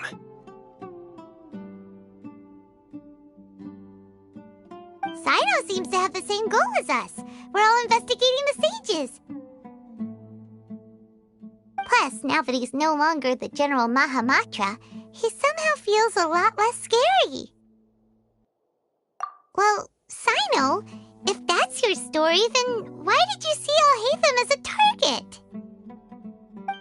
When I was investigating the matter in the academia, I overheard a conversation between Alhaitham and a sage. The sages asked you to investigate a blonde-haired traveler. Do you dispute this, Alhaitham? What? Like many parts of the project, this assignment was undocumented. Now throw in your suspicious behavior with the Divine Knowledge Capsule, and I think we deserve an explanation. Yes. I was indeed tasked with investigating the Traveler. Alhaitham! After all, the promised reward was so great that hardly any scholar could have refused. The sage told me, once you've completed this assignment, I can give you a glimpse of divine knowledge. A most enticing offer. Unfortunately, those academics don't know me at all. Their words contained one key piece of information, namely that divine knowledge indeed exists. That gave me all I needed to know. From my perspective, the sages are far from trustworthy. Think about it. Isn't it a little strange they're so willing to share divine knowledge with anyone, even as a reward? So, I began my own investigation following the lead of the Divine Knowledge Capsule. In the end, I realized my wisdom in committing to this rather than collaborating. Less guarded, I probably would have ended up like that Ain al-Ahmar mercenary, incapable of remaining sane for long enough to hold a conversation. You mean that the sages originally planned to dispose of you, using one of those capsules that drive people insane? I'd already given up on the assignment by then. I only told the Academia I was waiting in Port Ormos for you to appear so they wouldn't suspect anything. So it came as quite a surprise when I encountered my erstwhile target while investigating the Divine Knowledge Capsule. Criminals do love to talk about coincidences. Even though I ran into the Traveler by chance, I had no intention of providing assistance to the Academia. Also, you should remember, you were the ones who decided to follow me and strike up a conversation after I left that tavern. That's true. Alhaitham helped us out at Caravan Rebat as well. Maybe he's telling the truth. I'm willing to apologize if that's worth anything to you. I took the Divine Knowledge Capsule behind your back because I judged its existence to be a significant risk. I felt that it would be best for no one to interact with it before it had been properly studied. After all, curiosity often proves to be the most dangerous thing in this land. You should be well aware, Scribe Alhaitham, that curiosity can also lead you to danger and suspicion. Answer me this. Did the sages share any information about their project with you? Have I not made myself clear? You and I are both distrusted by the Academia. Do you really think they would tell me anything? Fine. Although you haven't completely proven your innocence, I won't regard you as an enemy, for now. As you wish. Good. I'm glad to see you two clearing up your misunderstandings. And now you, Dia. I believe it's your turn. Oh, sorry. Whatever the boys were talking about must have been so boring that I spaced out. My situation is pretty straightforward. My employer, Dunyarzad of the Homayani family, is friends with the Traveler and is currently recovering from her illness at home. I had nothing going on, so I decided to return to our village for a visit. I was actually looking forward to a pretty exciting time getting back together with everyone here. But then I saw these two random guys in the middle of a pointless argument. It ticked me off, and things went downhill from there. Is that all? Well, I will admit that definitely sounds like your style. In that case, welcome back, Dia. That's more like it. I missed you all so much, Candace. Whoa! What was that sound? No need to worry. Now that you're no longer at each other's throats, please make yourselves at home. I'll take a quick trip outside to clear out some of those creatures in the sandstorm. Creatures? Fighting in a sandstorm is not for the faint-hearted. Anyone without extensive... Yeah, just leave them to Candace. Don't worry, she's as tough as they come.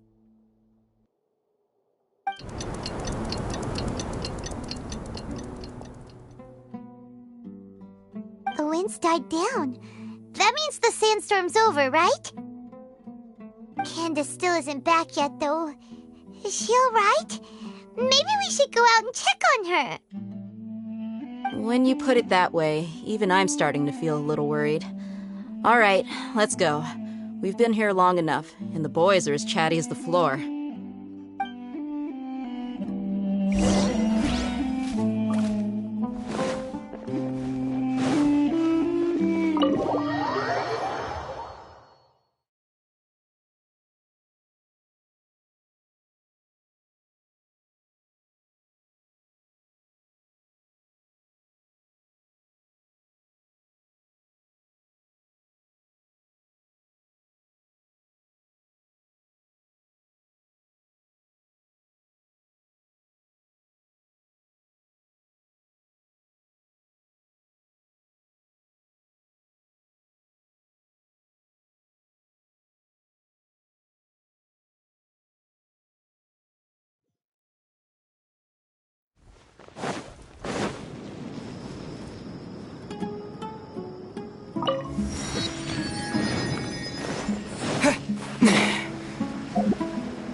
Oh, Candace, you're still fighting?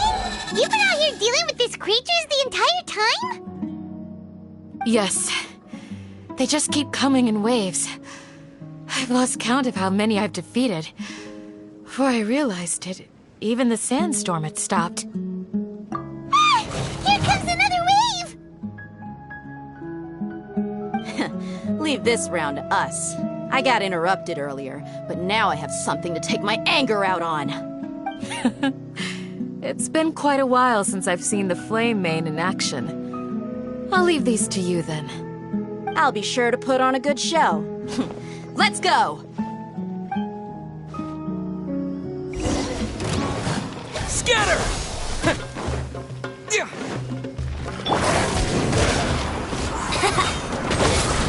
There is no escape! Torn to oblivion!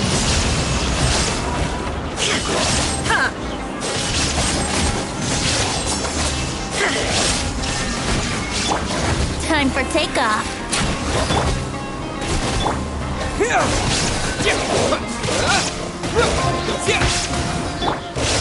Stabilize! Shine down! Here comes another wave! When are they ever gonna let up? Inazuma shines eternal! There is no escape! Remove all obstacles!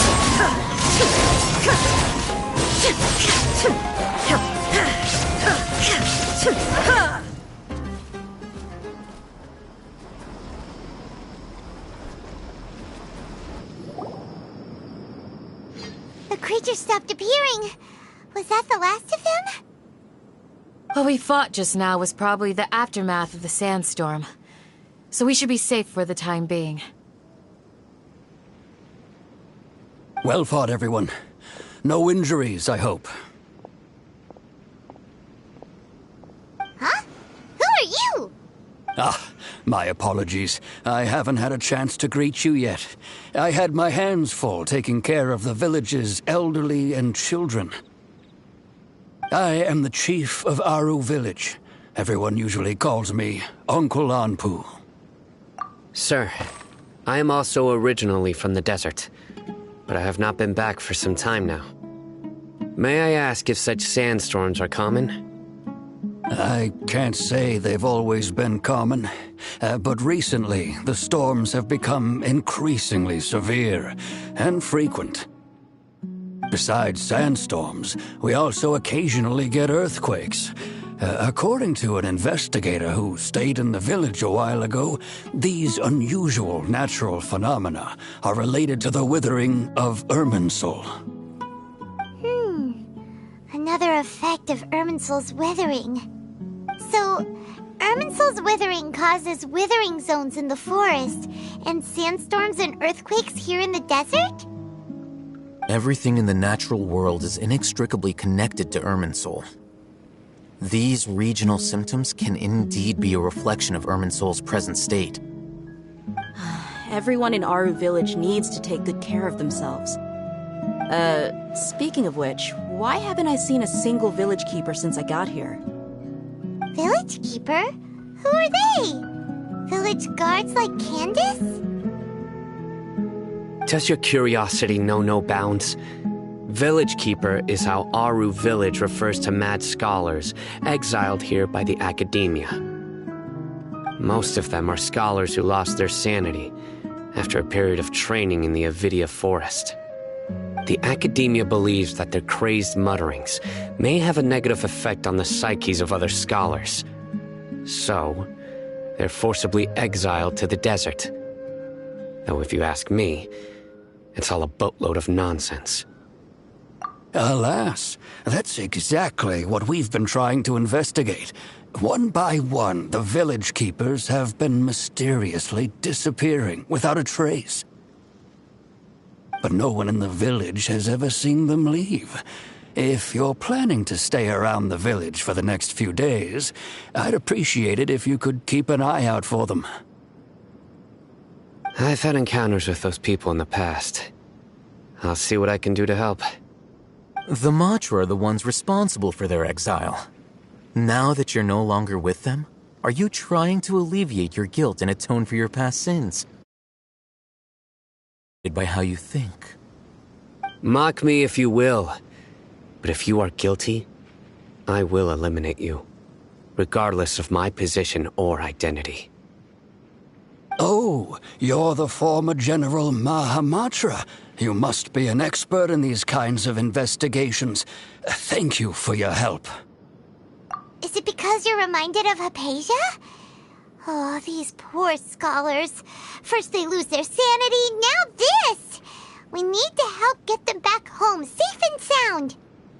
But, is it really a good idea to tag along with Sino? You seem like you really don't trust him. I'll be grateful for the assistance. No doubt you will do a better job than some of my former subordinates. Let's start by finding a spot to share what we know so far.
Although I've sent myself into exile, I'm still doing essentially the same things as before.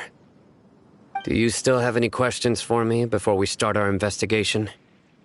One of my former subordinates told me that this title has its origins in a strange incident.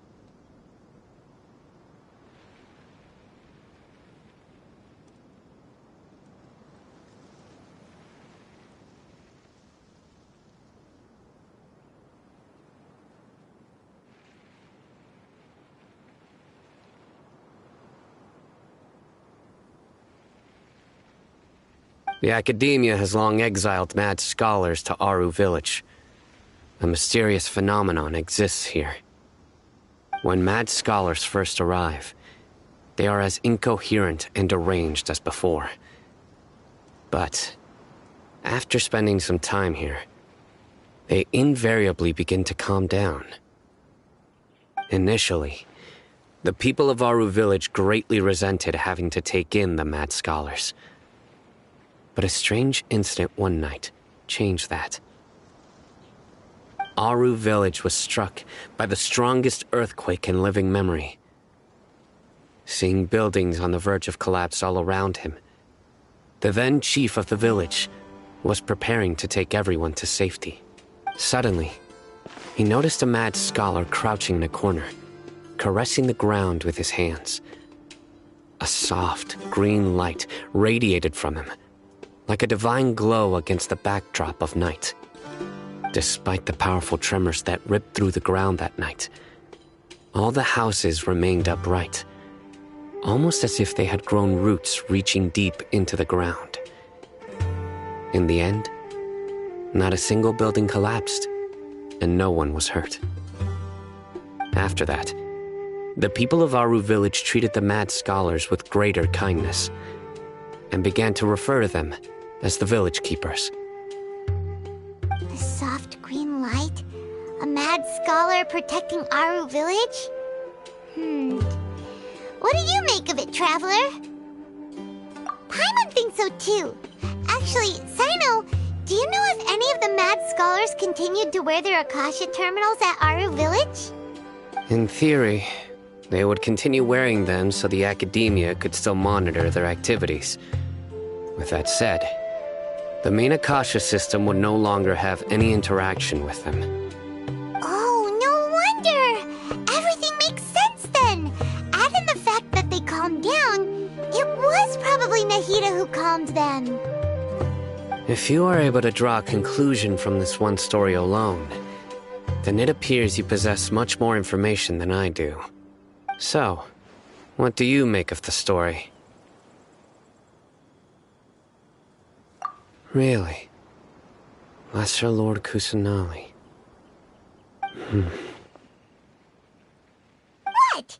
You don't believe us? Lesser Lord Kusanali was definitely using the Akasha to give her power to the mad scholars! No, it's not so much that I don't believe you. I'm just struck by your reasoning.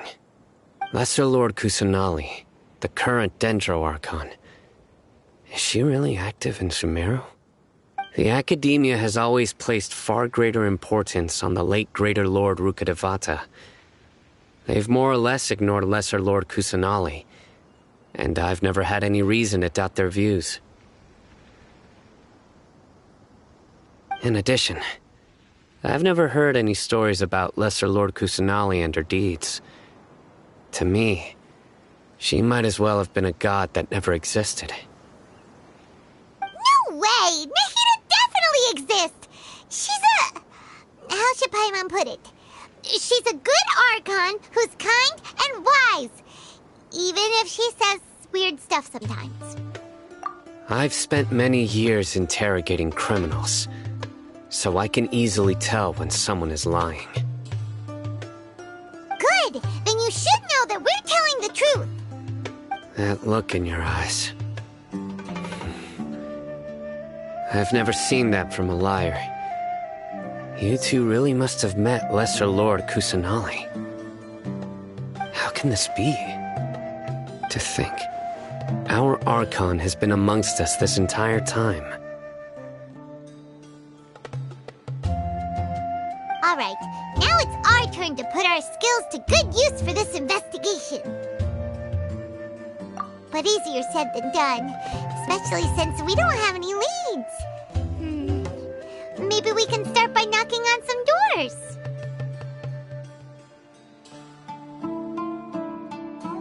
Excuse me, are you here to help me find my grandpa? Huh? Who are you? By the sounds of it, a resident of this village. My name is Isak. You'll help me find my grandpa, right? Is your grandpa a mad scholar? Hey, don't say that. Grandpa is just Grandpa. Why do you have to call him that? It's not like he's a bad person or anything. The person you're referring to is not a local, yet you are. Why do you call him Grandpa? Grandpa is just Grandpa. He's my family. I heard everything you said to the village chief. Please, you gotta take me with you. I want to find my grandpa. I swear I'll help. I won't be a nuisance. Ah, so you're the one who was eavesdropping on us around the village chief's house. I was planning to go out and take care of whoever it was, but I had a vague feeling that they didn't harbor any ill intent. Whoa. Hatham wasn't kidding about Matra having sharp senses. Sino, he's just a kid. All he wants is to find his grandpa. Let's find a way to help him. Sorry. I was only listening in because I wanted to know where Grandpa went. Honest. If you don't believe me, you can ask Miss Candace. All right. But first, let's confirm the facts with Candace.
super vigilant.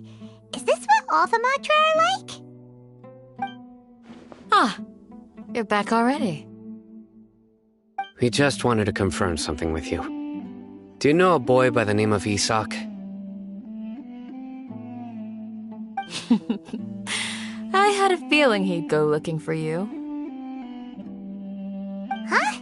You knew this would happen? Yes.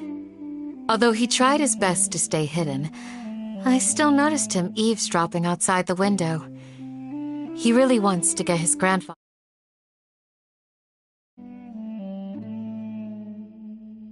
Isak's parents were both Aramite and returned to the village after finding employment in the city. He was raised by his grandfather. Unfortunately, it was only a few years before his grandpa passed away. Isak was still very young at the time, so various families in the village took turns caring for him so he could survive. Later, an elderly mad scholar arrived at the village. Isak thought the scholar bore a striking resemblance to his grandfather, and thus often spied on the man. However, the scholar was unkempt in appearance and incoherent in speech. Although Isak referred to the man as his grandpa, he was afraid and didn't dare to approach him. One summer night, the oft mumbling and bumbling grandpa suddenly calmed down and seemed to become more lucid. He even noticed Isak hiding in the distance. So Grandpa walked up to Isak and patted him on the head. He even took Isak to the entrance of the village, where he patiently taught the boy the names of the stars and accompanied Isak until he fell asleep. The next morning, Isak woke up and wanted to go find his grandpa again, only to realize his grandpa no longer recognized him. However, even so, Grandpa retained his calm expression. It's said that those who saw the scholar claimed he no longer appeared to be crazy, but appeared to be living in his own world, almost as if he were sleepwalking. Isak was thrilled that his grandpa was able to find peace and would follow him all the time, asking him things like, "Grandpa, want me to take you somewhere fun?" Or, "Grandpa, could you tell me stories about the stars again?" All this somehow just makes sad. It seems like they both deserve so much better.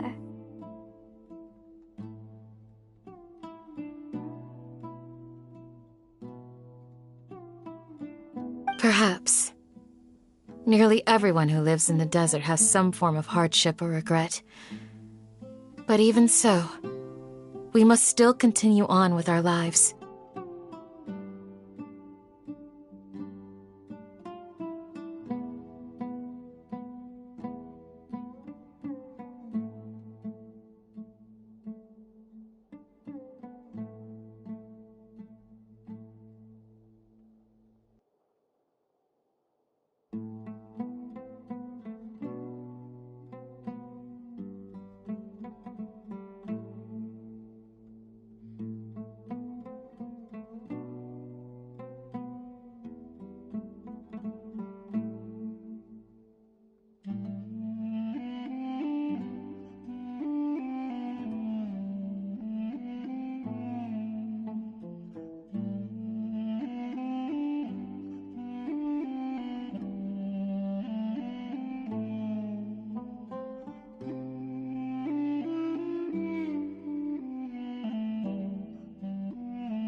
It's also my reason for fighting. I must continue to protect this land.